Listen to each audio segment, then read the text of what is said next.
함께 하실 것을 믿고 간구하며 예수 그리스도 이름으로 기도합니다. 아멘. 하나님 말씀 보도록 하겠습니다. 누가복음 9장 57절부터 62절까지의 말씀입니다. 누가복음 9장 57절부터 62절까지의 말씀. 저와 여러분이 한 절씩 교독하고 마지막 절은 합독하도록 하겠습니다. 교독합니다.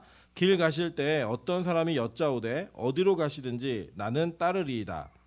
예수께서 이르시되 여우도 굴이 있고 공중의 새도 집이 있으되 인자는 머리 둘 곳이 없도다 하시고 또 다른 사람에게 나를 따르라 하시니 그가 이르되 나로 먼저 가서 내 아버지를 장사하게 허락하옵소서.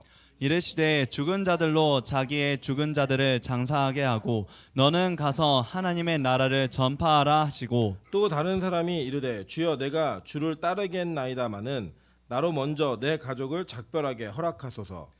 예수께서 이르시되 손에 쟁기를 잡고 뒤를 돌아보는 자는 하나님의 나라에 합당하지 아니하리라 하시니라. 아멘. 네, 우리 주변에 있는 분들에게 이렇게 한번 인사하도록 하겠습니다. 금요일 밤에 당신 얼굴 보는 재미 때문에 이 예배를 놓칠 수가 없습니다. 네, 앞뒤로 인사하겠습니다. 계속 재미 보겠습니다. 네, 저는 요새 금요일마다 하나님이 깜짝깜짝 놀라신다고 생각합니다. 또 오늘은 우리 배상기 집사님이 금요철에 아마 제가 기억하기로는 저 부임하고 처음 오신 것 같아요. 그래서 금요철에 처음 이렇게 등장 또 하셨습니다. 우리 하나님의 은혜가 계속되어져서 서로를 바라볼 수 있는 그 기쁨 속에 교회의 예배가 놀랍게 강력해지는 그런 교회 되기를 주님의 이름으로 축원합니다. 네, 오늘 누가복음 9장 57절부터 62절까지의 말씀을 가지고 커트라인이라는 제목으로 하나님 말씀 증거하도록 하겠습니다. 오늘 예배 전에 제가 이 설교 준비를 쭉 하고 있는데 갑자기 저는 그런 질문 한 번도 한 적이 없는데 우리 용성 형제가 저한테 질문하더라고요. 목사님 학부 다닐 때 공부 잘했냐고 질문을 했습니다. 저는 이제 저희 때는 그 대학교 성적표가 이게 몇 등 중에 몇 등 이렇게 나오지는 않았던 것 같아요. 그냥 수석이 나오고 장학금한 사람 나오고 이렇게 나왔는데 저희 그 총신 대학교에서는 전체 90명 중에 38명인가 제 기억에 38명인 것 같아요. 38명만 무시험으로 신대원을 갈 수가 있었어요. 근데 그걸 이제 성적순으로 자르고 그 성적 안에 있는 애들이 그 거절을 하고 나는 신대원 안 가겠다 그러면 이제 그 뒤에 그 TO가 나서 이렇게 들어가는 형태로 이렇게 들어갔던 것 같아요. 일단 뭐 저는 무시험으로는 갔습니다. 그래서 제가 그 몇 등을 했는지는 모르겠는데 그냥 무시험으로 갔다고 이제 얘기를 했더니 우리 용성 형제는 그 성적표가 나오나 봐요. 몇 등 중에 몇 등 이렇게 나오는데 굉장히 공부를 잘했더라고요. 그리고 그 옆에 있던 기호 형제한테 형 몇 등 했냐고 물어봤더니 기호 형제는 또 수석까지 했는데 마지막 4학년 때 연애를 하다가 학고에 비슷한 성적을 받아가지고 네, 굉장히 후회하는 모습을 보이는 그런 일이 있었습니다. 뭐 그런 걸로 따지면요. 저희 아내는 거의 레전드급입니다. 학고를 2번 맞고 교수가 된 말도 안 되는 일이 벌어진 사람들이 있습니다. 이렇게 가다 보면은 가끔 그런 얘기 있거든요. 우리 가끔 동기들 중에 제가 걸어다니는 커트라인이야 이렇게 얘기하는 일들이 있어요. 뭐냐면 합격선이 거기서 딱 끊어진 거예요. 그리고 그게 어떻게 보면은 다니는 사람에게는 그 공동체 안에서 굉장히 놀림감이 될 수 있고 웃음거리가 될 수 있는 사람이지만 그 사람의 입장에서는 여러분 잘 생각해 보시면 정말 가장 큰 은혜를 누린 사람이에요. 왜 그러냐면 전체에 있는 모든 그 합격생들 중에 마지막으로 자기에서 잘린 거예요. 자기 뒤에는 없는 거예요. 이렇게 얼마나 큰 기쁨이에요. 여러분 가끔 그런 거 경험해 보셨죠? 맛집이나 막 줄을 길게 서 가지고 뭔가를 얻어내려고 서 있는데 여러분 앞에서 끊어지면 정말 운 없는 거고 여러분까지 딱 하고 그 뒤에서 끊어지면 그게 뭐예요? 은혜잖아요. 은혜. 그런 은혜가 있었던 기억들이 많이 있으실 거예요. 그래서 뭐 시험을 보든지 뭘 하든지 여러분 속에서 뭐 커트라인이 되었다 이렇게 얘기하는 거는 공동체 안에서는 굉장히 큰 웃음거리가 될 수 있지만 그 사람을 바라보는 모든 사람들은 진짜 좋겠다라고 얘기할 만한 부러움의 대상이 될 수 있는 두 가지를 다 갖추고 있다는 거예요. 오늘 성경은 예수님께서 어떤 사람을 만나가지고 그 만나는 사람들과의 대화를 하시면서 그 대화 속에서 제자로서의 커트라인이 무엇인지를 정확하고 분명하게 설정해 주시는 그런 이야기로 우리 성경의 내용들이 구성되어져 있습니다. 뭐 이건 지어낸 이야기가 아니라 실제 있었던 이야기예요. 그래서 우리 병행 구절인 마태복음 8장 19절부터 22절을 보면서 이 내용들을 좀 더 깊게 살펴보도록 하겠습니다. 자, 마태복음 8장 18절부터 18절부터 볼게요. 18절부터 22절 다 같이 보겠습니다. 예수께서 무리가 자기를 에워싸는 것을 보시고 건너편으로 가기를 명하시니라. 한 서기관이 나와 예수께 아뢰되 선생님이여 어디로 가시든지 저는 따르리이다. 예수께서 이르시되 여우도 굴이 있고 공중의 새도 거처가 있으되 인자는 머리 둘 곳이 없다 하시더라. 제자 중에 또 어떤 한 사람이 이르되 주여 내가 먼저 가서 내 아버지를 장사하게 허락하옵소서. 예수께서 이르시되 죽은 자들이 그들의 죽은 자들을 장사하게 하고 너는 나를 따르라 하시니라. 이렇게 이야기합니다. 그러니까 이 두 구절은 같은 사건을 기록한 게 맞아요. 예수님의 같은 어록을 기록한 게 맞는데 이 마태와 누가가 기록하고 있는 그 기록 속에는 성령의 감동에 의해 마태 공동체와 누가 공동체에게 필요한 말씀의 순서와 내용을 다 기록을 했습니다. 근데 그 내용들을 맞춰 보면 우리는 이 사건과 상황이 어떠한 정황 속에서 어떤 이들을 통해 일어났는지를 조금 더 심도 있게 파악할 수 있다라고 생각이 되어집니다. 이 두 가지를 병행해서 좀 보도록 할게요. 먼저는 예수님이 이 마태복음 8장은 무슨 내용이냐면 예수님이 산상수훈을 가르치셨습니다. 그러니까 마태복음 7장부터 8장까지가 5장부터 7장까지가 산상수훈이고 그 산상수훈 하신 이후에 수많은 무리가 예수님의 말씀을 듣고 예수님 막 따라온 거예요. 그럼 많은 무리가 에워싸서 건너편으로 가시기를 명하셨다라고 얘기합니다. 그러니까 예수님은 지금 많은 무리의 군중에 이끌려 그러니까 둘러싸여져 가지고 이동하고 계신 중에 그 중에 한 서기관이 나왔다라고 마태복음은 이야기하고 있는 거예요. 자, 이 서기관이라는 헬라어는 그램마투스라고 얘기하는데 여러분 그 영어 배우신 분들은 기억나시죠? 우리가 문법을 영어로 뭐라 그러죠? 그래머라고 얘기하잖아요. 그것처럼 이 그람마투스는 이 뭔가 기준이 되고 법칙을 이야기해주는 사람들이에요. 지금으로 얘기하면 그 원래 원어의 해석은 서기관, 선비라고 이야기합니다. 그러니까 동네에서 쓰여진 성경의 글들을 주석을 달아주고 해석해주는 사람들이에요. 그래서 이 서기관들과 바리새인들은 되게 친합니다. 왜냐하면 대부분의 서기관들이 이 바리새인들인 경우가 상당히 많았기 때문입니다. 이 서기관들은 굉장히 자기들 위치가 있었고 무엇보다도 성경을 물어보면 구약 성경을 물어보면 그 성경의 배경과 그 내용의 의미가 무엇인지를 설명해 줄 수 있는 사람이었어요.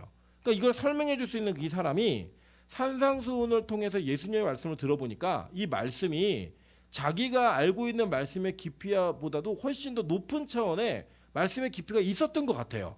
자기 느끼기에 본인이. 그래 나왔는데 이 사람의 예수님의 말씀에 대한 이해와 예수님에 대한 이해가 어느 수준이었는지를 마태복음은 정확히 보여줘요. 뭐라고 얘기하냐면 예수님을 뭐라고 부르고 있느냐? 선생님이요 이렇게 부르고 있다라는 겁니다. 이 선생님이라는 헬라어는 디다스칼로스라는 단어인데 이 단어의 뜻이 뭐냐면 선생, 스승, 교사 이런 뜻이에요.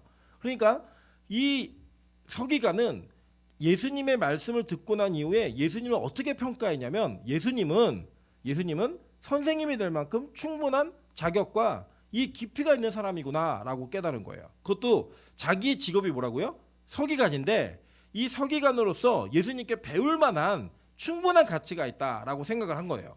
그래서 그 수많은 무리 중에 우리가 보통 그렇지 않습니까? 어떤 사람을 따라다니는 그 수많은 무리가 있으면 사실은 그 수많은 무리는 그 사람에 대한 어떤 존경심과 경외감을 갖고 따라다니기 때문에 쉽게 그 사람과의 대화를 나누는 건 힘들어요. 보통 이제 만지거나 막 가끔 보니까 만지거나 가까이 가거나 이런 거 하는데 그 사람들과 대화를 나누는 건 굉장히 어려워합니다. 저 사람이 나한테 말을 걸어 내가 어떻게 저 사람 대화를 해 뭐 이런 분위기였을 것 같아요. 근데 그 중에 이 서기관은 나아가서 예수님과 대화를 나누는 거예요. 근데 그 내용이 뭐냐면 예수님 당신은 내가 충분한 선생으로서의 자격이 있다는 건 내가 인정합니다. 그리고 내가 이 산상수훈을 통해서 들었으니까 그걸 내가 받아들입니다. 그래서 예수님이 어디로 가시든지 나는 따라가겠습니다 라고 고백을 한 거예요 지금. 그러니까 무슨 말이냐면 쉽게 얘기하면 나 예수님 제자 될 거예요. 앞으로 내가 예수님 설교 들었는데 진짜 설교가 대박이네요. 나 이 예수님의 설교를 듣고 그냥 지나칠 수 없어요. 내 이 성경의 깊이와 이해를 통해 예수님을 따라다니면서 계속 이거 배워볼랍니다 라고 하는 고백을 한 거예요. 그랬더니 오늘 예수님이 뭐라고 그 서기관에게 말씀하시냐면 여우도 굴이 있고 공중의 새도 집이 있으되 인자는 머리 둘 곳이 없다 하시고 라고 이야기합니다. 자, 인자라는 이 단어가 너무나 중요한데 이 사람 서기관은 예수님을 뭐라고 불렀다고요? 선생이라고 불렀는데 예수님은 이 서기관에게 자기를 뭐라고 소개했냐면 인자라고 소개를 해요. 근데 인자가 숙자 말자와 비슷한 이름으로 인자가 아니라 요 이름의 뜻은 뭐냐면 다니엘서 7장에 나오고 있는 이 땅에 오시는 하나님의 모습이 어떤가를 분명히 얘기해주고 있는 그 단어로서의 인자예요. 그러니까 그 인자라는 단어가 복음서, 사복음서에는 총 82회가 나오고 공간 복음에만 69회가 등장을 해요. 예수님은 인자라고 하는 단어를 통하여 내가 이 땅에 온 어떤 존재인지를 분명히 말씀하셨어요. 계속 힌트를 준 거예요. 힌트를. 그 힌트를 통하여서 네가 나를 지금 선생이라고 불렀지만 나는 인자로 이 땅에 온 사람이야 라는 그 자신의 정체성을 너무나 정확하고 분명하게 알려주시는 거예요. 그런데 문제는 뭐냐, 이 서기관이 예수를 따라 나왔던 목적과 예수님이 나를 따라올 때 치러야 되는 대가, 이 두 가지가 안 맞는 거예요. 여러분, 제가 요새 뭐에 좀 재미가 들렸냐면 당근마켓에 홀리게 빠졌습니다. 당근마켓 아시죠? 저는 사실 그거를 이제 몇 번 소개는 받았는데 제가 직접 거래했던 적은 없었어요. 근데 이제 최근에 제가 컴퓨터 부품을 하나 샀는데 잘못 산 거예요. 그래서 그냥 고스란히 생돈이 날아가게 생겨서 이거를 당근마켓에 올렸더니 제가 큰 손해를 보지 않고 이거를 다시 현금화 시킨 거예요. 그 자리에서. 이게 너무 재밌더라고요. 그래서 요 근래에 우리 그 교회 물품이라든지 이런 걸 보면서 필요한 게 있는데 막 거기에 검색하니까 너무 재밌어요. 이게. 그러니까 막 새 제품으로는 30만 원짜리를 저희가 9만 원에 사왔잖아요. 9만 원에 막 사오고 막 이런 경험을 하면서 야, 이게 참 좋다라는 이렇게 느낌이 있습니다. 근데 가끔 보다 보면 이제 우리 냉장고도 저희 굉장히 싼 가격에 사왔잖아요. 근데 가끔 보다 보면 말도 안 되는 가격으로 내놓는 분들이 계세요. 그러니까 제가 볼 때 이거는 누구도 안 사겠어요. 이런 물건을 이 가격에 올려? 이런 어떤 그 격차가 생기면 이거는 거래가 돼요, 안 돼요? 안 돼요. 그럼 뭐냐면 내가 치러야 되는 대가와 그 대가를 치른 이후에 얻을 수 있는 결과물이 무언가 비슷한 접점에 이르렀을 때 거래가 이루어지는 거예요. 그러니까 막 보면서 제가 되게 재밌는 거 봤는데 다 고장난 노트북도 팔아요. 그냥 다 고장난 노트북을 파는데 파는 이유가 뭐냐면 부품으로 쓰라는 거예요. 빼다가 필요한 게 있으면 그러면 그 다 고장난 깨진 모니터도 팝니다. 깨진 모니터가 15,000원 막 이래요. 보니까 뭐 갖다 쓸까 봐 유혹도 되고 여러 가지가 있는데 거기에는 모든 물품들을 다 보니까 제가 볼 때도 야, 이 가격에 저런 물건이 나왔어? 라고 하는 거는 댓글도 많고 사람들이 접촉도 되게 많이 해요. 근데 야, 저런 물건을 이 가격에 내놨어? 이런 거는 누구도 찾아보지 않아요. 저도 이게 안 보게 되더라고요. 보고 그냥 야, 너무 비싸 이거는 그냥 지나가 버려요. 이런 일들을 보면서 사람은 분명히 무언가 거래를 할 때는 내가 치러야 되는 대가와 그 결과물이 무언가 비슷한 접점에 이르러서 이해타산이 맞아야지만 이게 돈을 치르는 대가를 하고 물건을 파는 일들을 하는구나라는 것들을 경험하게 되는 거예요. 저는 당근마켓이 굉장히 큰 우리 인간의 본성을 드러내는 곳이라고 생각을 합니다. 근데 거기에서 오늘 이 당근마켓을 묵상하던 제가 이 본문을 보면서 이 서기관의 이해와 예수 그리스도의 이해는 서로에게 전혀 맞지 않는 이해였던 거예요. 한 사람은 한 사람을 선생으로 이해했고 그리고 또 한 사람은 자기를 이 서기관에게 인자라고 하는 그 가치를 드러냄으로써 네가 구하고 있는 그 목적과 내가 너에게 줄 수 있는 이것은 전혀 다른 차원의 이야기야 라고 하는 걸 설명해 주고 있는 거예요. 여러분들 잘 보시면 서기관은 일반적으로 사회 지도층이었고 무언가 가지고 있는 것이 많은 사람이었습니다. 그 많은 사람이 예수를 따라 나서야 되는데 예수님은 그에게 뭘 원하셨냐면 그래, 너 나 따라올 거면 잘 들어. 나는 여우도 굴이 있고 공중에서도 집이 있는데 나는 아무것도 없어. 머리 둘 곳이 없는 나 홈리스야. 노숙자야. 이 얘기를 던져버리시는 거예요. 그리고 잘 보시면요. 이 여우라고 하는 이미지, 요새 저희 집에 여우가 하나 있거든요. 저희 집에 여우가 하나 있는데 우리나라에서 여우는 어떤 자그마한 여자아이나 그 성인에게 여우라고 얘기하는 거는 굉장히 좀 모욕적인 언사일 수 있는데 이게 꼬맹이들에게 여우라고 하는 거는 그렇게 모욕적인 것 같진 않아요. 그래서 저희 집에는 불려시가 하나 있는데 이 여우라고 하는 이 이미지는 우리나라에서는 굉장히 야무지고 똑똑하고 이런 아이들을 지칭하거나 여자들을 지칭할 때 많이 얘기합니다. 근데 이스라엘의 여우는 파괴자의 이미지예요. 어떤 이미지냐면 이스라엘은 포도원을 지킬 때 돌담을 쌓아서 지켰습니다. 근데 이 돌담 밑에 설치류가 사니까 여우가 이 설치류를 잡아먹으려고 돌담 밑을 막 치는 거예요. 그럼 이 돌담 밑에가 빠지면 어떤 일이 벌어질까요? 돌담이 무너져 버리겠죠. 그러면 그 돌담에 무너진 곳으로 사람과 짐승들이 드나들면서 포도원을 다 망가뜨리는 거예요. 그 여러분 우리 아가서 배우셨죠? 작은 여우에 대한 이야기를 할 때 그 이야기가 거기 나와서 이스라엘 백성들에게 여우라는 이미지는 문화적으로 사탄을 상징할 때 하는 이야기예요. 그러니까 예수님이 지금 이 말씀하신 건 뭐냐면 야 악인도 자기 집이 있어.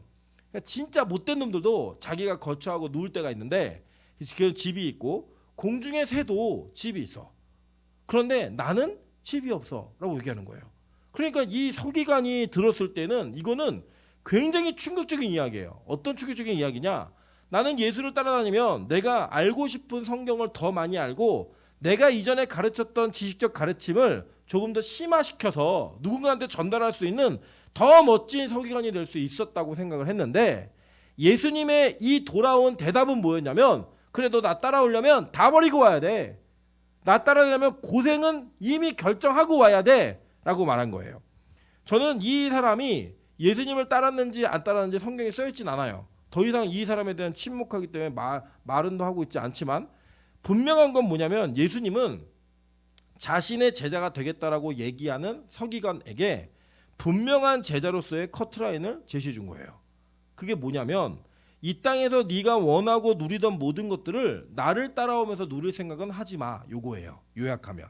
그러니까 우리가 이전에 예수를 몰랐을 때 예수를 잘 알지 못하고 예수의 제자가 될 마음이 별로 없었을 때 우리가 누렸던 모든 것들이 예수라는 그 그리스도를 따라 나설 때에는 포기될 수밖에 없는 가치가 될 수 있다라고 성경은 우리에게 정확하고 분명하게 설명해 주는 거예요. 그런데 이 땅에 많은 그리스도인들이 예수를 믿으면 내가 원하는 것을 이룰 수 있는 도깨비 방망이처럼 생각하면서 예수를 믿고 기도하는 일들이 많다라는 거예요. 여러분 이 시간에도 많은 교회가 대한민국의 많은 교회가 금요철회라는 이름과 예배의 타이틀을 가지고 모여서 기도하는 일들이 참 많이 있을 것 같아요.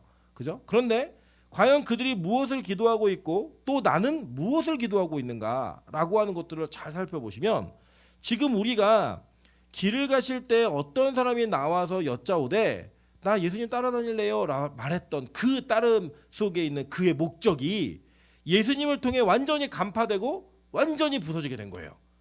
저는 오늘 이 밤에 여러분이 여러분의 욕망과 여러분의 소원함과 여러분이 이루고자 하는 모든 일들이 예수 그리스도와 맞지 않는 것이 있다면 무너지는 밤 되시기를 소망합니다. 기도가 이루어지는 게 여러분 그게 하나님의 뜻이 아니라 그때는 기도의 제목이 무너지는 게 하나님의 뜻인 거예요. 여러분이 원하는 것들이 아닌 다른 것들이 예수님께 요구되고 다른 것들이 예수님으로부터 도출되었을 때 그걸 내가 믿음으로 수납할 수 있는가 없는가는 여러분이 제자가 될 수 있는가 없는가를 판별하는 하나의 커트라인이 된다는 거예요. 저는 오늘 이 밤에 이곳에 예배하고 있는 모든 분들 가운데 이 커트라인을 통과하는 분이 있기를 주님으로 축원합니다. 이미 통과한 분들도 계시겠지만 아까도 말씀드렸잖아요. 공동체 안에 마지막 커트라인이 된 사람은 다른 사람들이 볼 땐 뭐라고요? 은혜라니까요. 그게 은혜. 은혜예요, 은혜. 그리고 그 커트라인에 들어가기만 하면 그 공동체 안에서는 어쨌든 같이 가는 공동체가 되는 거예요. 여러분 제가 그 하늘문에 교제하는 치과 의사 선생님 한 분 계신데 그 연세대학교 치대를 나오셨어요. 근데 되게 재밌는 얘기를 하시더라고요. 무슨 얘기 하시냐면 어차피 수석이나 차석 안 할 거면 3등이나 꼴찌나 똑같다는 거예요. 그러니까 이력서를 쓸 때 예를 들어 치대 수석 졸업, 치대 차석 졸업을 쓸 수 있대요. 근데 치대 3등 졸업 이건 못 쓴대요. 네. 그러면 꼴찌로 졸업해도 치대 졸업이고 3등으로 졸업해도 졸업이라는 거예요. 그 자기는 공부를 열심히 하진 않았대요. 네. 그분이 그런데 그렇다고 치과를 못 차린 것도 아니고 의사가 치료를 제대로 못하는 것도 아니에요. 제대로 된 거 다 해요. 네. 뭐 심지어는 여기 제가 이제 알게 된 비밀인데 여러분 치과 다니시면 치과에 뭐 5번 6번 가야지 이게 충치 치료해 주시잖아요. 그 충치 치료는요 하루 만에 다 끝날 수 있는 작업이에요. 근데 계속 와야지만 돈을 버니까 계속 오라고 얘기하는 거예요. 그래서 저도 치과 치료 한번 받았는데 가면 당일날 모든 충치 치료를 다 해주십니다. 그냥 다 때우는 거에 끝나요. 그냥 전혀 상관없대요. 그냥. 그러면 이제 그 재밌는 얘기를 저에게 하시는 거예요. 자기가 학교 다닐 때 자기가 영화가 너무 좋아갖고 원래는 영화를 전공하고 싶었는데 부모님이 하도 치대를 가라고 하셔가지고 부모님 때문에 가가지고 자기 생각해보니까 차석이나 수석은 못하겠더래요. 그래서 자기 영화 보면서 적당히 공부해서 졸업했다고 그런 얘기 하시더라고요. 여러분 마찬가지예요. 저는 우리가 모두가 다 하늘문 원장님처럼 살 수 없다고 생각해요. 그죠? 저도 자신이 없어요. 우리는 커트라인만 넘으면 돼요. 무슨 커트라인이냐? 예수님이 야 나는 여우도 굴이 있고 공중에서도 집이 있는데 난 머리 둘 곳도 없어. 나 평생 그렇게 사는 거야. 라고 얘기를 하면 그 예수를 따라설 수 있는 그 은혜만 있으면 돼요. 우리 안에. 뭐 대단한 걸 이루려고 하지 마세요. 뭐 대한민국의 뭐 기독교를 바꿔내고 그런 꿈도 꾸지 마시고 그냥 주님이 야 그냥 우리 가서 한 데서 자면서 복음 전할래? 너 그냥 안 먹고 안 입고 못 가지면서 너 나를 위해 좀 살아줄래? 라고 요구하셨을 때 아멘 할 수 있으면 돼요. 그냥 다 그렇게 살자는 얘기 아니에요. 지금 다 집 나와가지고 다 녹수해서 이 얘기가 아니라 그냥 주님이 그걸 원하실 때 할 수 있기만 하면 뭘 통과했다고요? 커트라인 통과한 거예요.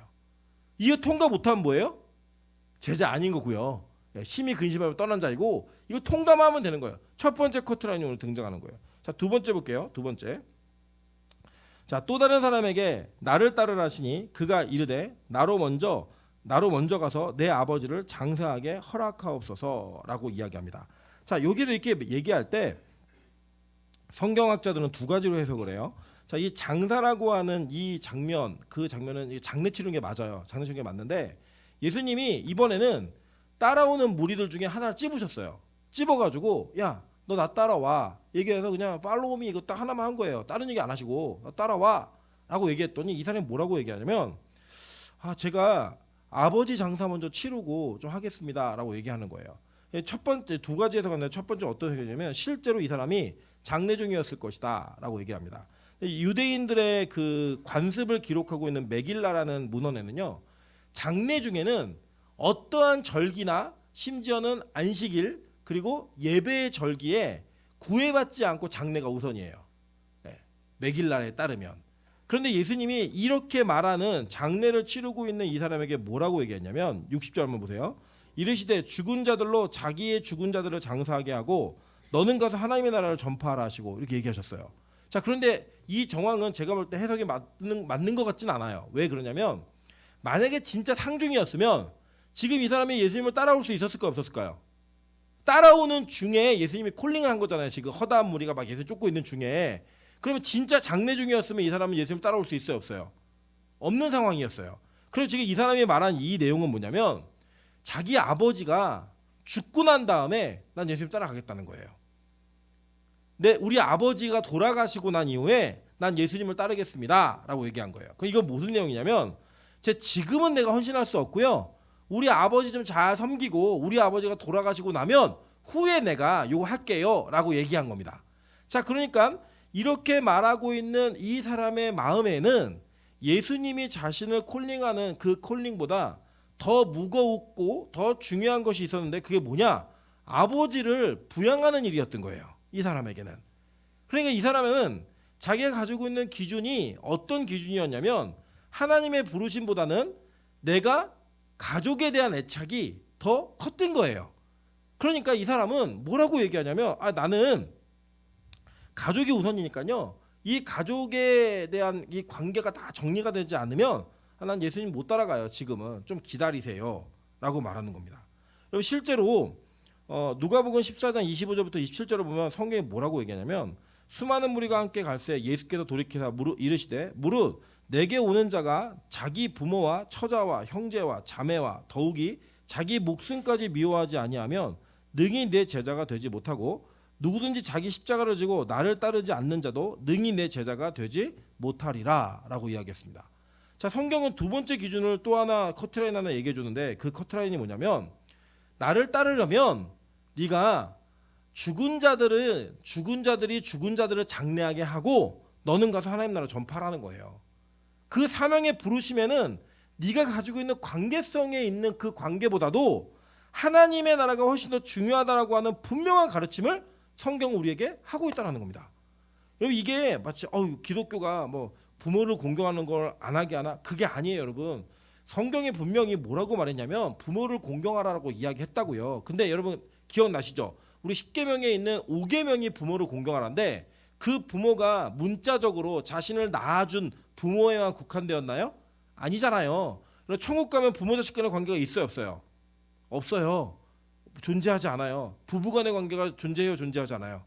존재하지 않는다고요. 그래서 그 상식적으로 생각하시면 돼요. 그냥 순차적으로 부부관계가 존재하지 않으면 부모가 있을 수 있어요, 없어요? 없잖아요. 부모라는 건 뭐예요? 나를 낳아준 어머니와 아버지가 부모잖아요.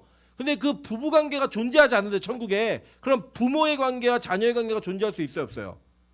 없다니까요. 존재하지 않아요.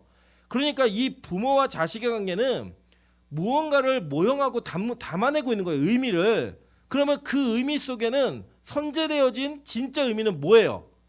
하나님과 우리와의 관계가 부모와 자녀와의 관계다라고 얘기하는 거라고요. 그러니까 하나님의 부르심이 있으면 부모가 먼저예요, 하나님이 먼저예요? 너무 상식적이지만 대답하기 힘드시죠? 대답하면 무언가 내가 내려놔야 되는 게 너무나 많아지니까. 너무 상식적인 건데 뭐냐면 하나님의 부르심이 부모의 관계보다 훨씬 우선적이에요. 먼저라고요. 성경 자체가 그것을 정확하게 기록해 놓았어요. 그럼에도 불구하고 이들이 가지고 있었던 생각이 뭐였냐면 나는 이렇게 가면 내 부모에게 불효하는 것 같으니까 예수님의 부르심은 난 가지 못하겠어요 라고 말하는 거예요. 그건 뭐냐면 예수님이 우리의 부모이신 실제 부모이신 하나님이심이 인정되지가 않는 거예요.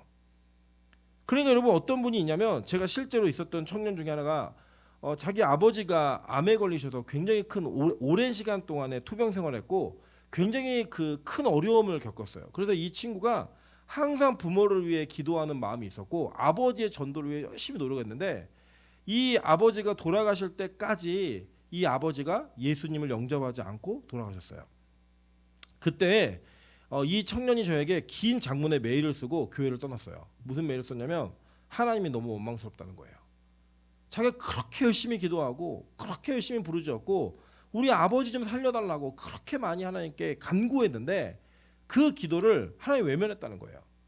그 외면했기 때문에 더 이상 나는 그를 하나님이라 부를 수 없다는 거예요. 이게 뭐였냐면 그에게는 하나님보다 자기의 아버지가 훨씬 더 큰 존재였던 거예요. 그래서 그 큰 존재가 큰 존재를 잘 되게 만들기 위해 하나님이라고 하는 수단을 사용한 거예요. 우리 실제로 그럴 수 있다니까요. 우리 주변에 있는 많은 인간적인 관계들, 여러분이 가지고 있는 많은 목표 속에 일어나는 모든 일들이 하나님보다 우선이 되어지잖아요. 그러면 여러분은 하나님을 목적으로 사용하는 게 아니라 수단으로 사용해요. 내 이 하나님을 붙들어 기도하면 이게 이루어지겠지. 내가 이렇게 열심히 헌신하고 열심히 간구하면 내가 원하는 소원들이 이루어지겠지라고 하는 그 막연한 기대를 하나님이라는 관계 속에 담아내버리는 거예요. 그러니까 하나님의 기분 좋을까요, 안 좋을까요? 안 좋잖아요. 인간관계에서도 저 사람이 나를 사용했구나, 저 사람이 나를 이용했구나 하면 되게 기분 나쁘잖아요. 근데 하나님 실제 부모이신 그 하나님보다도 더 큰 게 있는 거예요 지금. 그러니까 이것을 하나님은 거절하신 거예요. 그래, 그러면 조금 더 네 부모님 잘 섬기고 돌아가시고 나면 오렴 얘기한 게 아니라 뭐라고 했냐면 60절이에요. 죽은 자들로 자기의 죽은 자들을 장사하게 하고. 이게 되게 무서운 얘기예요 여러분. 이거를 못 벗어난 자들은 무슨 자들이래요? 죽은 자들이라는 거예요. 이거 비유입니다. 비유. 이 비유가 뭐냐면 에베소서 2장 1절부터 5절 한번 볼게요. 그는 허물과 죄로 죽었던 너희를 살리셨도다 이렇게 얘기해요. 여러분 가끔 우리가 기도할 때 이렇게 기도하거든요. 하나님 허물과 죄로 죽을 수밖에 없었던 이렇게 기도하잖아요. 아니에요. 성경은 과거형으로 분명히 이야기했어요. 헬라어 원어도 과거형이에요. 이 과거형이 뭐냐면 이미 죽었던 자들이에요. 그 죽었던 자들을 하나님이 은혜로 살리셨다라고 얘기하는 거예요. 그러니까 여러분 예수 믿기 전에 여러분 어떤 존재였어요? 죽은 존재였다고요. 이미 허물과 죄로. 그러니까 이 장례를 죽은 사람들이 죽은 사람을 장례하게 하라는 거예요. 그럼 뭐예요? 너는 거기로부터 나와서 산 자가 돼 라고 얘기하는 겁니다. 여러분 그러니까 우리 가끔 가족의 구원을 위해 열심히 기도하고 전도에 대한 마음을 갖는 건 절대 잘못된 일이 아니에요. 그건 분명한 일입니다. 그런데 부모의 믿음 없음과 자녀의 믿음 없음으로 인하여 내 신앙생활이 도태되고 있고 내 신앙생활이 그 수준에 맞춰서 이루어져 있다면 오늘 성경에 커트라인을 통과하지 못한 제자의 모습과 동일한 모습인 거예요. 나는 우리 어머니가 안 믿으시기 때문에 제가 수요예배는 드릴 수가 없고요. 우리 아버지가 안 믿으셔서 저는 금요철에는 안 되는 사람입니다. 라고 얘기할 수도 있고요. 우리 자녀가 이걸 너무 싫어하기 때문에 제가 더 이상 이 이상은 하나님께 헌신할 수가 없습니다 라고 말하는 거 옳지 않은 거예요. 성경 우리가 그걸 분명히 가르쳐요. 그리고 제가 너무 극단적인 목사로 이해하시면 안 돼요. 저는 이 말이 제 말이 아니라 하나님의 말씀임을 성경을 통해 증명하고 있는 거예요. 지금 여러분, 이게 기독교가 부모를 공경하지 않는 종교가 아니고요. 기독교는 진짜 부모가 누구인지를 알려주는 종교이고요. 그 진짜 부모를 온전하게 알기 위해 이 땅에 하나님의 모형이 될 수 있는 모형으로서의 우리의 육체적 부모를 허락하신 거예요. 그래서 그 부모님을 공경하고 섬기는 걸 하나님께 하듯이 하라는 겁니다. 기독교 그게 목적이에요. 뭐 가르치는 게. 그런데 만약에 실체가 모형을 넘어서는 요구를 했을 때 어떻게 해야 되는 거예요? 넘어서야 되는 거죠. 뭔지 아시겠어요? 이 땅에서 부모를 공경하지 말아라가 아니라 최선의 공경을 하는데, 때로는 부모를 떠나서 부모를 넘어서 하나님을 섬겨야 되는 일이 있으면 뭘 하라는 거예요? 하나님 섬기라는 거예요. 그 성경이 말하고 있는 거예요. 여러분, 저는 이 잘할 때 저희 아내가 저한테 그 얘기하더라고요. 당신이 당한 경험했던 일들을 아이들한테 강요하지 말라는 거예요. 그거를. 근데 저는 이제 제가 이걸 강요하고 당연하다고 생각해서 말하는 게 아니라, 얼마나 하나님께서 우리에게 원하는 그 기준이 높은 기준인지를 설명드리고 싶어서 말씀을 드리는 거예요. 저는 초등학교를 다니면서 어머니가 집에 계신 적을 경험했던 게 거의 없어요. 갔다 오면 저희 어머니 안 계셨어요. 안 계신 이유가 뭐냐면 교회에서 예배 드리는 게 어머니의 삶이었어요. 그냥 그 삶이 그냥 전체였고, 제가 5살 때부터 저희 어머니가 이 사역을 하시는데, 저희 어머니는 가족이라는 그 범주가 저희 가정에 머물러 있지 않으셨어요. 이 가정을 훌쩍 뛰어넘으셨어요.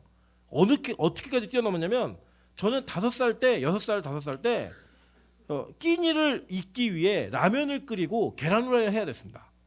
네.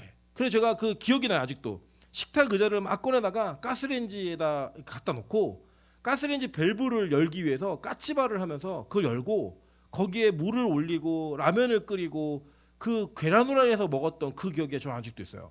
그래서 제가 이제 저희 아내가 말하는 건 그 찬수 그런 거 시키지 말라는 거예요. 네. 물론 우리 돌보고 있으니까 지금 문화도 많이 달라졌고 되게 위험한 일이었고 되게 어려운 일 같았지만, 저희 어머니는 지금까지도 하나님께서 원하지 않는 일이라고 하신다면 자녀, 아들 이런 거 뭐 일절 고려가 없어요. 아예. 하나님의 뜻이 맞다면 거기엔 전제가 달라지지만, 그 전제가 없을 때에는 어떤 것도 없어요. 지금까지도. 아예 바라지도 않고 기대하지도 않아요. 예. 그래서 제가 어제는 너무 감사했던 게, 제가 요새 죄송하지만 노안이 와가지고 잘 안 보여요. 이게 이렇게 보다가 멀리 보면 잘 안 보이고 멀리 보다 이거 보면 잘 안 보이거든요. 그래서 제가 노안이 와갖고 이런 어려움이 있다라고 말씀을 드렸더니, 말씀을 드리면서 컴퓨터 모니터까지 고장 나가지고 너무 힘들다 그랬더니 저희 어머니가 모니터를 사주시겠다고. 저는 진짜 너무 깜짝 놀랐어요. 어린이날 선물도 제대로 못 받아본 기억이 없거든, 기억이. 근데 저희 어머니가 노트북 사라고 상품권을 주시는 거예요. 그래서 현금으로 주면 안 돼요. 현금 안 된대요. 이거를 저희 아내랑 당근에다 팔려고 지금 하고 있습니다. 이게 뭐냐면, 하나님이 어머니의 삶 속에 가정보다 더 우선되는 요구를 하셨거든요. 나를 따르는 삶을. 그랬더니 그 삶을 살아내신 거예요. 그래서 그 결과가 뭔지 아세요? 저하고 저희 동생이 목사가 되었어요. 여러분, 저도 이래야 되잖아요. 와, 나는 정말 우리 엄마 지긋지긋해서 난 다시는 이 교회 근처도 안 가고 싶어. 이게 원래 정상적 반응이어야 되잖아요. 근데 제가 그 길을 가고 있고요. 저희 동생도 그 길을 가요. 제가 요새 저 찬수가 엄청 불쌍해 보였어요. 갑자기. 왜 불쌍해 보였냐면, 이 초등학교를 가면 집에 사람이 없는 거예요. 집에 오면 저처럼 되겠는 거예요. 저처럼. 저희 아내도 이제 학교 가고 저도 교회 오면 다 학교하고 집에 오면 아무도 없는 거예요. 그래서 지금 또 라면을 끓이는 걸 가르쳐야겠다 이 생각 들고, 아이가 독립군에 잘할 수 있게 만들어야겠다 이거예요. 근데 여러분, 저는요, 그렇게 된다 할지라도 제가 하나님을 섬기는 그 어떤 일도 자녀 때문에 소홀하고 싶지 않아요. 그게 제 바람이에요. 진짜 그렇게 될 수 있도록 기도해 주세요. 왜냐, 저는 이 커트라인 통과해야 돼요. 왜냐하면 제가 이렇게 얘기해서 저희 아내한테, 내가 지금 살아서 숨쉬고 있는 목적은 내가 설교를 하기 위함이야. 그거 아니면 난 아무 의미가 없는 사람이야. 저 이거 꼭 해야 돼요. 그리고 이거 통과해야 돼요. 그리고 이 통과의 기준이 만약에 예수의 제자의 기준이라면 저는 우리 교회 성도들이 다 예수의 제자가 되어야 된다고 믿어요. 그렇게 그 길까지 가야 된다고 믿어요. 저 혼자 안 갈 거예요. 같이 갈 거예요. 그래서 커트라인을 다 통과하게 만들 거예요. 자, 마지막 세 번째 커트라인이 있어요. 이게 뭐냐면 다른 사람에게 다른 사람이 그 옆에 있었던 것 같아요. 근데 그 다른 사람이 뭐라고 얘기하냐면 내가 예수님 따라갈게요. 따라갔는데 나로 먼저 가족과 작별하게 허락하소서 이렇게 얘기를 합니다. 근데 이 원어를 직역을 하면요, 이 내용은 내가 남자 가족들하고 작별하게 해주세요라는 요청이에요. 이 사람이 여자였는지 남자였는지 몰라요. 그런데 분명한 거는 헤어짐에 그 전제를 두는, 내가 가족하고 작별하고 오게 좀 도와주세요라고 했던 그 가족은 남자가 맞아요. 무슨 뜻인지 이해되시죠? 그러니까 예를 들면 쉽게 풀었으면 예수님이 저보고 너 따라오라고 얘기했는데 제가 아버지랑 좀 작별을 하고 올게요 라고 말하는 거예요. 지금 이 내용은. 자, 그러니까 왜 그러면 여기에 아버지가 갑자기 등장하는가? 사실은 이 사람은 뭐 어떤 전제를 따랐냐면 내가 따르겠습니다. 그런데 작별 먼저 하고요 라고 얘기하는 거는 아주 큰 의미가 담겨져 있어요. 이건 뭐냐면 민수기 30장에 보면 이스라엘 백성에게 하나님께서 주신 서원의 법이 있습니다. 물론 이거는 여자들에게 적용되는 법인데 이 서원의 법은 보편적으로 모든 이들에게 적용이 되었어요. 그 내용에 어떤 내용인지 한번 볼게요. 민수기 30장 4절부터 5절입니다. 그의 아버지가 그의 서원이나 그가 결심한 서약을 듣고도 그에게 아무 말이 없으면 그의 모든 서원을 행할 것이요 그가 결심한 서약을 지킬 것이니라. 그러나 그의 아버지가 그것을 듣는 날에 허락하지 아니하면 그의 서원과 결심한 서약을 이루지 못할 것이니 그의 아버지가 허락하지 아니하였은즉 여호와께서 사하시리라 라고 얘기합니다. 그러니까 이 서원의 법이 뭐냐면 사람이 하나님께 서원했으면 반드시 지키라는 거예요. 반드시. 그런데 이 서원을 지키지 않아도 되는 자유함이 있는 몇 가지 조건이 있어요. 이게 그 중에 하나가 뭐였냐면 그가 미혼이나 결혼하지 않았는데 서원을 했어요. 근데 아버지가 그걸 듣고 그래 잘했다 내지는 아무 말도 하지 않으면 그 서원을 지키라는 거예요. 근데 아버지가 야 그건 안 돼 하지마 라고 얘기하면 하지 말라는 거예요. 그래도 하나님께서 죄를 묻지 않겠다는 거예요. 이게 그 민수기에 나와 있는 서원의 법이에요. 자, 그러니까 이 사람이 예수님이 너 나 따라와 이렇게 얘기한 거예요. 그러니까 우리 보통 그러잖아요, 여러분. 그 자매들이 거절하지 못하게 만드는 방법 중에 하나가 수없이 많은 사람 중에서 프로포즈를 하는 거예요. 거기서 거절하면 굉장히 이상한 분위기가 되거든요. 예, 나랑 결혼해 줄래? 그런데 막 30명이 보고 있는데 그걸 거절하면 남자도 이상해지고 여자도 이상해지잖아요. 그러면 뭔가 성공의 가능성이 있을 때는 굉장히 많은 사람이 함께 있을 때 고백을 해야 돼요. 그래서 저는 예를 들어 우리 교회에서 누가 선교사로 가겠다라고 이렇게 서원을 하면 교회가 가장 큰 잔치를 벌릴 겁니다. 왜냐? 다시 돌아오지 못하게. 예, 조용히 돌아오고 이렇게 못하게 그 큰 잔치를 벌려서 뭐 광고 낼 거예요. 플랜카드 걸고. 자, 그런데 이 사람은 지금 자기의 따름에 대한 결정권을 누구에게 맡기는 거예요? 아버지에게 맡기는 거예요. 근데 이전에 예수님이 뭐라고 말씀하셨냐면 야 여우도 굴이 있고 공중에 새도 집이 있는데 난 머리 둘 곳도 없어. 이 얘기를 한 거예요. 그리고 지금 따라오라고 얘기하는데 이게 돼요? 지금? 이런 남자가 소개팅을 나가는데 남자가 얘기하는 거예요. 저는 빚이 4억 5천입니다. 저는 아무것도 없고 저랑 결혼하시면 노숙자 생활을 해야 되는데 서울역에 굉장히 좋은 데를 제가 알고 있으니까 걱정하지 말라고. 이렇게 얘기를 하고 나랑 선볼 사람, 나랑 만날 사람 이렇게 하면 어떤 일이 벌어지겠어요? 근데 믿음 되게 좋아요. 네, 민정일사가 지금 막 한숨을 쉬면서 자기는 절대 갈 수 없다라는 얘기를 했어요. 이게 뭐냐면 지금 예수님은 아예 커트라인 자체를 얘기해 놓고 이 커트라인을 쭉 적용하면서 이 적용되는 사람들 반응을 보는데 이 사람이 지금 뭘 얘기하냐면 집에 가서 얘기하는 거예요. 아버지 예수라는 분이 저를 좀 따라와서 제자가 되라고 얘기하는데 그분이 집이 없대요. 따라다니면 거지같이 살아야 된대요. 라고 얘기를 하면 어떤 부모가 그 가라고 얘기했어요. 어떤 부모가. 예. 여러분 잘 아시는 거창고등학교에 유명한 그 문구가 있잖아요. 거창고등학교 10계명 아시죠? 그중에 한 계명이 뭔지 아세요? 부모가 반대하는 길을 가라 이거예요. 예. 왜냐? 부모가 찬성하는 길은 항상 평안하고 안정되고 무언가 이렇게 그 고생하지 않는 길만 추천하니까 그런데 가지 말고 부모가 반대하는 길을 가라라고 얘기할 정도로 부모 자식 간의 사랑 속에서 부모의 마음은 어떤 마음이냐면 자식이 고생하지 않았으면 좋겠는 거예요. 그 마음이 있다 없다. 부모님들 있으시잖아요. 그래서 제가 찬이를 시집 안 보낼 거예요. 저는 저희 아내가 너무 고생하는 걸 봐가지고 시집을 안 보내려고 그래요. 이게 부모의 마음이에요. 부모의 마음. 근데 지금 이 사람은 당연히 자기 아버지한테 가가지고 이 예수라는 분이 날 따라오라고 얘기했다라고 말하면 이거 안 될 거 알아요, 몰라요? 아는 거죠. 예를 들어서 우리 혜영 집사가 하나님께 은혜를 받은 거예요. 그러니까 혜영 집사가 하나님이 자기에게 1억을 헌금하라고 마음에 감동을 주신 거예요. 그 집에 가서 그 승모사님한테 엄마 하나님이 나 1억 헌금하래. 돈 좀 빌려줘. 얘기하면 어떻게 하실 거예요? 힘드시죠? 저는 찬스가 만약에 그런 응답을 받고 왔다? 야, 그거 마귀의 속삭임이야. 절대 그거 듣지 마. 저는 그렇게 얘기할 것 같아요. 이게 부모가 그런 마음인 거예요. 부모가. 그러니까 우리가 뭐냐면 내가 하기 싫으면 순종하고 싶지 않으면 뭘 하면 되냐면 이거를 반대할 만한 사람에게 그 주권을 맡겨주면 돼요. 그 주권을. 여러분 아브라함이 하나님께서 아브라함에게 야, 너 독자 아들 이삭을 바쳐라고 얘기했을 때 아브라함이 그거 순종하고 싶지 않았으면 누구랑 상의하면 돼요? 사라하고 상의하면 돼요. 여보, 하나님이 이삭을 죽여서 바치래 라고 얘기하면 사라가 어떻게 나오겠어요? 이놈의 영감탱이가 노망이 들려나 너 죽고 나서 이거 안 나오겠어요? 그러면 자기가 하기 싫으면 누군가 이걸 반대해 줄 사람을 찾아서 상담하면 돼요.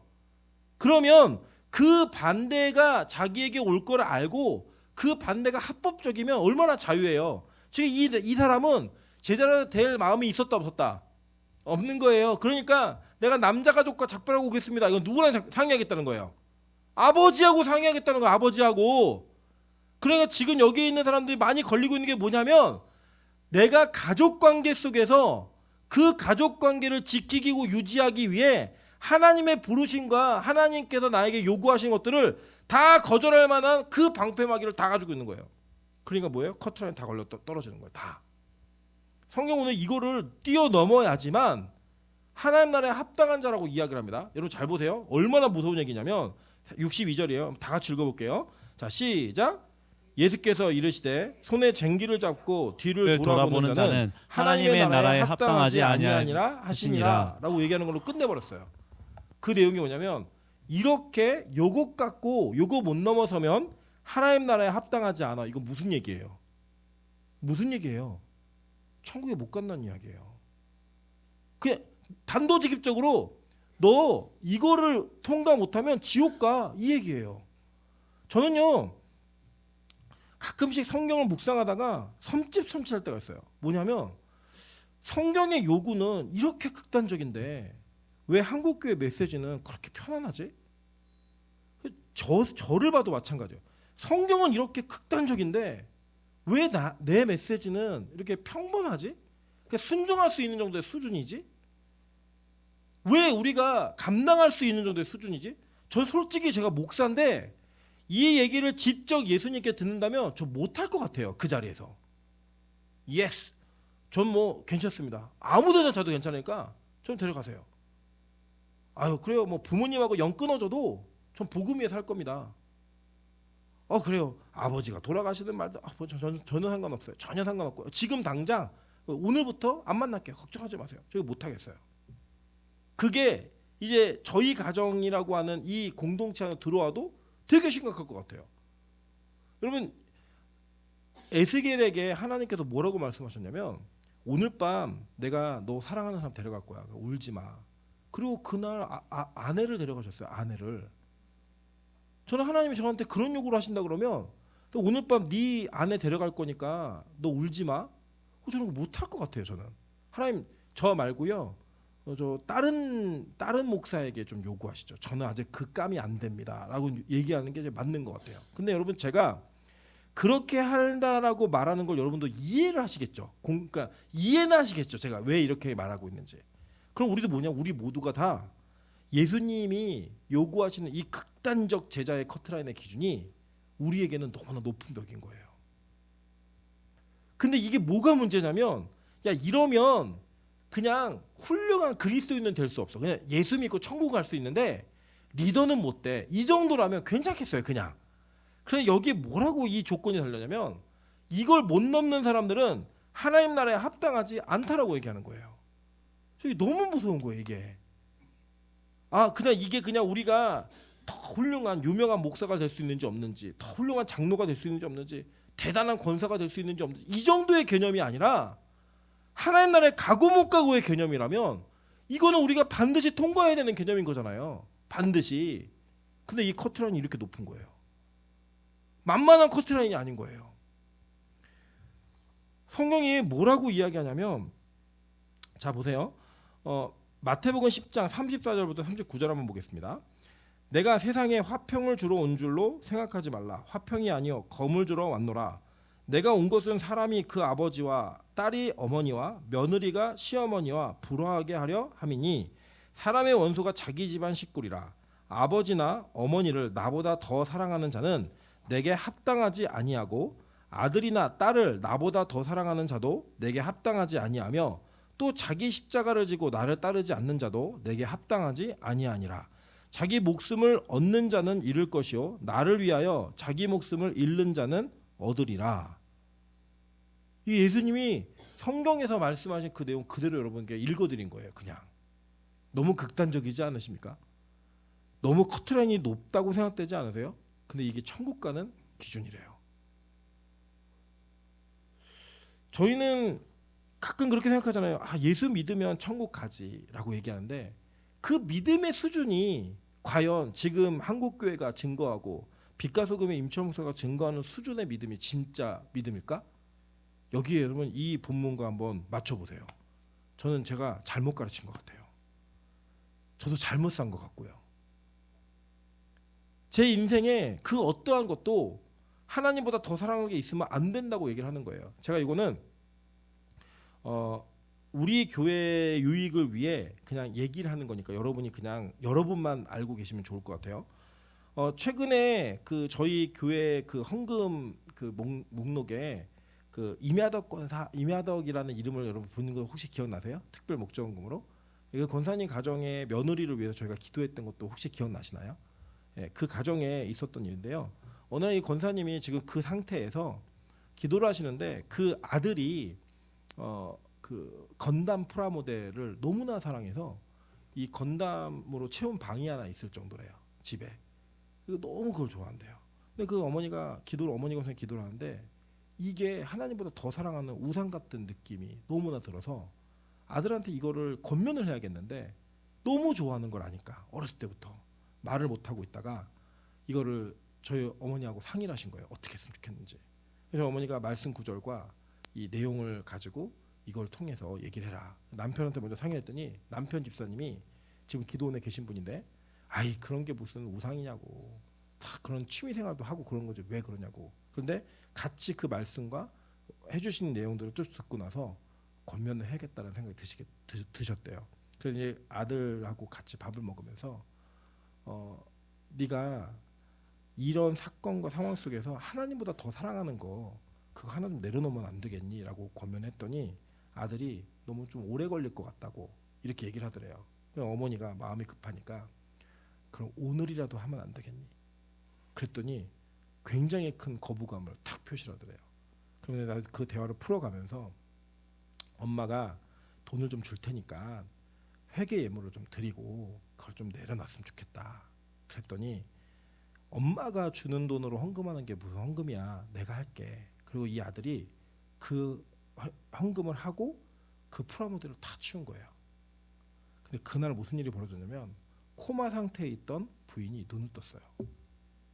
예. 사실 이게 지금 하늘문에서 공개가 안 돼 있는 상황이에요. 왜 그러냐면 더 좋아지면 얘기하겠다. 근데 저는 개인적으로 더 좋아지지 않더라도 이 사건은 정말 큰 의미가 있다고 생각해요. 그 당일날 그렇게 자기의 것을 내려놓은 그날 하나님이 아내의 눈을 뜨게 하셨어요. 코마 상태에 있던 병원에서도 깜짝 놀래고 그래서 심지어는 그 상태가 너무 좋아져서 추가 수술을 지금 했다라는 것까지만 제가 알고 있어요. 결과는 아직 모르지만 여러분 충격적이지 않으십니까? 하나님 살아계세요. 그리고 우리의 우상이 뭐 절에 가고 막 이런 게 아니고 하나님보다 더 사랑하는 게 있으면 그 나라에 합당하지가 않은 거예요. 그리고 장난감이 뭐라고요? 할 수도 있잖아요. 그 취미생활이 뭐라고요? 별거 아니잖아요. 근데 그게 하나님보다 더 사랑하는 마음이 뺏기니까 하나님의 그 우상 숭배를 규정해 버리신 거예요. 여러분 그렇다면 여러분의 부모가 되었던 자녀가 되었던 아내가 되었던 남편이 되었던 이 땅의 물질이 되었던 뭐가 되었든지 여러분 주변에 여러분이 다른 종교로 가지 않았다 할지라도 하나님보다 더 사랑하는 게 있으면 지금 이 자리에서 여러분이 하나님보다 더 사랑하는 걸 구하고 있으면 여러분은 우상 숭배자예요. 하나님 나라에 합당하지 않은. 그래서 오늘 이 커트라인은 저와 여러분에게 충격적이어야 해요. 오늘 이 커트라인은 여러분에게 절박감을 줄 수 있어야 해요. 저는 우리가 그런 도전을 받는 밤 되기를 주님으로 축원합니다. 오늘 여러분에게 기도 부탁을 드릴게요. 우리 수아가 많이 아파요. 수아가 많이 아파요. 수아가 지금 열이 내려오지 않아서 지금 병원에 입원한 상태예요. 근데 제가 너무 감사하고 다행인 건 예전에 우리 얼마 전에 우리 하늘문에 우리 찬우를 위해서 저희가 기도했었잖아요. 혹시 기억나십니까? 네, 기도했잖아요. 찬우가 상태가 좋아졌는데 찬우의 그 상태하고 수아 상태가 똑같아요. 네, 그래서 저는 별일 없을 거라고 믿어요. 근데 저는 그 사건을 통해 우리 배 집사님의 기도의 자리가 생겨졌다면 저는 진짜 하나님의 큰 은혜라고 생각해요. 그래서 저는 우리 배 집사님이 수아보다 하나님을 더 사랑하는 은혜가 이곳에 나타났으면 좋겠어요. 하나님 수아 지키실 거예요. 네, 저는 그걸 너무나 많이 경험을 했고 봤잖아요. 저희 어머니는 자녀를 돌보지 않았어요. 그런데 저는 저희 어머니보다 자녀를 더 사랑하는 분을 본 적이 없어요. 왜요? 저희 어머니는 저희 외할머니가 자녀 때문에 헌신하지 못해서 그 자녀들이 어떻게 망하는지를 눈으로 다 봤어요. 그래서 저희 어머니 결단하신 거예요. 네, 우리 가정은 절대 무너지지 않겠다. 그래서 저희 어머니는 저희 둘을 던지고 사역을 하셨어요. 그래서 지금 부족하지만 그래도 목사로 살고 있고 목사로 살고 싶어요. 계속. 그게 저희 가정에 주셨던 은혜라면 여러분이 저는 이 저희 가정을 보면서 도전받으셨으면 좋겠어요. 내가 우리 가정을 지키는 게 아니구나. 하나님이 우리 가정을 지키시는 거구나. 그 하나님을 사랑하면 그 하나님을 위해 모든 걸 다 버리면 그 버린 것이 다 망하는 게 아니라 그 버린 것들을 하나님을 붙들고 세워가시는구나. 이걸 붙으셨으면 좋겠어요. 이 밤에 오늘 기도하는 여러분의 기도의 제목이 하나님보다 더 사랑하는 걸 위해 기도하는 게 아니라 하나님보다 더 사랑하는 것들을 내려놓기 위해 기도하고 하나님을 더 사랑하다가 진짜 하나님께서 주시는 그 은혜를 맛보는 그 체험을 해서 커트라인을 통과하는 그 영광 속에 있었으면 좋겠어요. 우리 빛과소금교회가 이제 저와 함께 걸어온 지 4년이 지나고 있습니다. 아직 우리가 그 4년밖에 되지 않는 믿음이라면 저는 이 믿음이 5년, 6년이 된다면 이런 믿음의 통과자가 나와야 된다고 저는 생각해요. 먼저 저부터 그렇게 되기 위해 기도하고 더 몸부림치겠습니다. 우리 같이 커트라인을 넘어서서 하나님 나라에 합당한 자가 될 수 있는 손에 쟁기를 잡고 뒤를